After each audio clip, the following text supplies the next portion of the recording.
Além dessas estruturas básicas, o Python tem, né, uma série de tipos de dados que são bem úteis, né, principalmente lista, né, você pode criar lista de valores. E aqui em cima a gente já tem um exemplo do uso prático dessas listas, né. Então aqui, por exemplo, no for, né, nesse for aqui, ó, então eu usei uma lista das vogais, né, para verificar se aquela letra do nome está naquele conjunto de vogais. Então isso é muito útil porque em outras linguagens você precisa de mais linhas de código para fazer essa mesma coisa aqui, né? Que no Python é mais econômico, né? Mais rápido de fazer. Então essa estrutura desses tipos de dados específicos são bem úteis para facilitar a vida em determinadas situações. Então você tem lista, você tem um outro tipo de dado muito interessante que é o dicionário, né? Que é esse dado que trabalha com o conceito de chave-valor. Então lembra que eu falei que quando a gente fala de ciência de dados, a gente não pode pensar somente em tabela, linhas e colunas, né? Quando a gente pensa em ciência de dados, tem que pensar também em dados não estruturados. E aqui é um exemplo de um tipo de dado que pode ser usado para tratar esses dados não estruturados. Então aqui, por exemplo, eu posso usar um dicionário para pegar dados de redes sociais, por exemplo. Então aqui eu tenho... nesse exemplo aqui é um hotel, né? E o hotel está controlando a alocação dos quartos, né? Então eu tenho aqui um dicionário chamado Room Allocation e ele vai me dizer para cada nome do hóspede, né, qual é o quarto que ele está. Então, por exemplo, o Adrian, ele não está em quarto nenhum. O que significa isso? Significa que provavelmente ele é um hóspede que fez a reserva, mas não chegou no hotel ainda, né? Já a Laura, né, ela está no quarto 32 e é um quarto para não fumantes. Então, eu posso combinar aqui, ó.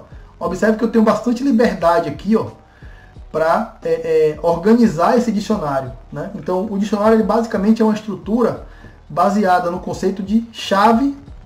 Isso aqui é a chave e valor. Isso aqui é o valor.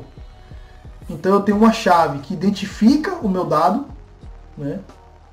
Aquele item do meu conjunto de dados, e eu tenho o valor que pode ser basicamente qualquer coisa. Então, nesse caso aqui, ó, no caso do Adrian, a chave é o nome, a chave vai ser sempre o nome, perceba que sempre é o nome, né? Adrian, Laura, John, Penelope, Fraser, Gaurav. E o valor é que muda. Então, no caso do Adrian, o valor é none, ou seja, é nada, né? É vazio. No caso da Laura, o valor é uma lista, onde eu tenho o número do quarto e o tipo do quarto, não fumante. No caso de John, é só a descrição do quarto 31, assim como no caso de Penélope e dos outros, né? Então perceba a liberdade que eu tenho aqui, né? E por que essa liberdade é importante? Porque é essa liberdade que vai me permitir tratar esses dados não estruturados, né?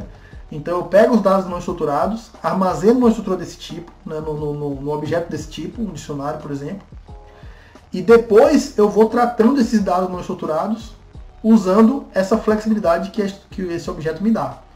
Entendeu? Então essa é a ideia de você ter esse tipo de estrutura, esse tipo de facilidade para lidar com dados, vamos dizer assim, não convencionais, né? Então eu consigo facilmente aqui, ó, verificar como é que está a alocação dos quartos, né? E aí, no fim das contas, esse resultado aqui, né, esse abre chaves e tal, esse formato dicionário, você pode facilmente